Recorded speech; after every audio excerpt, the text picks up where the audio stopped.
বাজারে ঢুকবেন না, জাহান্নাম। এখনকার শপিং মলগুলো জাহান্নাম, অবাধ ফ্রি মিক্সিং। এটা কি রমজান? বাজারে কোনো রমজান আছে? শপিং মলে কোনো রমাদান আছে? শপিং মলে তাকওয়ার একটা পরিবেশ, ঢাকার একটা মার্কেটে একটা শপিং মলে তাকওয়ার কোনো পরিবেশ আছে? আল্লাহর কসম করে বলেন, কি সেটা? রমাদানকে পোড়া দেওয়ার শপিং মল এগুলি, রমাদানকে শেষ করে ফেলার শপিং মল, রমাদানকে জ্বালিয়ে পুড়িয়ে শেষ করে ধ্বংস করে দেওয়ার জায়গা ওগুলি বানিয়েছে। কে বলেছে রমজানের শেষ দশকে বাজারে ঢুকতে হবে, মসজিদে ঢুকতে হবে? মুহাম্মদ রাসূলুল্লাহ সাল্লাল্লাহু আলাইহি ওয়াসাল্লাম সাহাবীদেরকে নিয়ে শেষ দশকে মসজিদে ঢুকে যাচ্ছে, আর আপনি পোলাপান বাচ্চা কাচ্চা সব নিয়ে বাজারে ঢুকে যাচ্ছেন। নবী গেছে জান্নাতের দিকে, উম্মত যাচ্ছে জাহান্নামের দিকে। নতুন জামা কিনতে হবে, কে বলেছে? সুন্দর জামা গায়ে, যেটা 10টা আছে 10টার মধ্যে যেটা তালি কম ওইটা গায়ে দিয়ে যায়। জামা 10টা আছে 10টায় তালিওয়ালা, একটাতে তালি একটা, এটাই সুন্দরতম। ঈদের দিন এটা গায়ে দিয়ে যায়। ঈদের দিন নতুন একটা জামা বানাইতে হবে, এটা এটা তোমাদের বেদাত। কুল্লু বেদাতিন দলালা, প্রত্যেক বেদাত একটা গুমরাহি।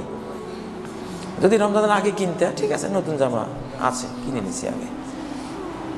নবীজি তো ইয়ালবাস, হ্যাঁ, আজাদ্দা সিয়াবিহি, নতুনতম কাপড় পরতেন, এটা তো হাদিসে নেই। আহসানা সিয়াবিহি, জামা যা আছে এগুলোর মধ্যে যেটা বেশি সুন্দর ওইটা গায়ে দিয়ে যায়।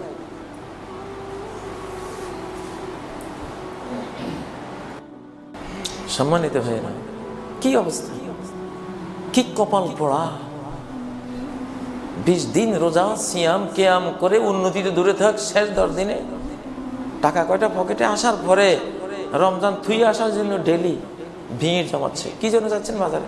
রমজানটা 20 দিন যা নিছিলাম রাখি আসতে যাই, এটা আর এখন অচল। দোকানে দোকানে যাই সিয়াম বিতরণ করে, ধরেন আপনি নেন, এই যে যা পাইছিলাম রাখলাম চারটা কোণের, একটুখানি কিছু হয়েছিল, এটা রমজানের পরে তো কোনো কাজে লাগবে না, এই 10 দিনে এটা দিয়ে না ফেললে তো আমার সমস্যা। যেমন খেজুর আলারা এখন খেজুর আলা আমদানি করে না, যেগুলি আনছে এগুলি নিয়ে চিন্তা, যেই দামে পায় খালি দিয়ে দেয় না। আপনারাও সামনে 10 দিন আর তো তাকওয়া দিয়ে করবোটা কি? এখন এই তাকওয়া থুইয়া আসার জন্য সবাই ঈদে কিনা কয় শপিং মলে, কি ভিড়! আল্লাহু আকবার! এটা নি আস্তাগফিরুল্লাহ। বাজারে ঢুকলে শুধু লা হাওলা ওয়ালা কুওয়াতা ইল্লা বিল্লাহ, বা বাজারে ঢুকলে যেই দোয়া পড়লে 10 লক্ষ নেকি, 10 লক্ষ গুনাহ মাফ, 10 লক্ষ পদবী বৃদ্ধি হয়, সারাক্ষণ খালি ওইটা যদি মুখে থাকে, হয়তো কিছুটা সিয়ামটা বাঁচতে পারে। লা ইলাহা, হ্যাঁ কিনা দোয়াটা, লা ইলাহা ইল্লাল্লাহু ওয়াহদাহু লা শারীকা লাহু লাহুল মুলকু ওয়া লাহুল হামদু ইউহয়ি ওয়া ইউমীত ওয়া হুয়া হাইয়্যুন লা ইয়ামুত বিয়াদিহিল খায়র ওয়া হুয়া আলা কুল্লি শাইইন কাদির। এইটা মুখে থাকলে, কেউ যদি বাজারে গিয়া পড়েন ভুলক্রমে, কোনো বিপদগ্রস্ত হইয়া নিজের অনিচ্ছা যদি বাজারে গিয়া পড়েন, ঢুকে পড়ছেন, কি করবো, খালি এই দোয়া যদি মুখে থাকে, হয়তো সিয়াম কিছুটা নিয়ে আসতে পারবেন। না হলে শপিং মলের ওই পকেট মাররা আপনার হৃদয়ের পকেট থেকে সিয়াম পুরোটাই কেড়ে নিয়ে গেছে, আর কিছু পাবেন না।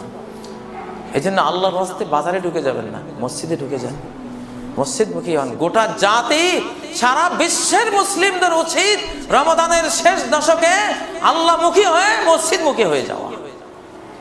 আল্লাহর ওয়াস্তে এই কাজটা করে, না পারলে ঘরে বসে থাকেন, তবু যান না।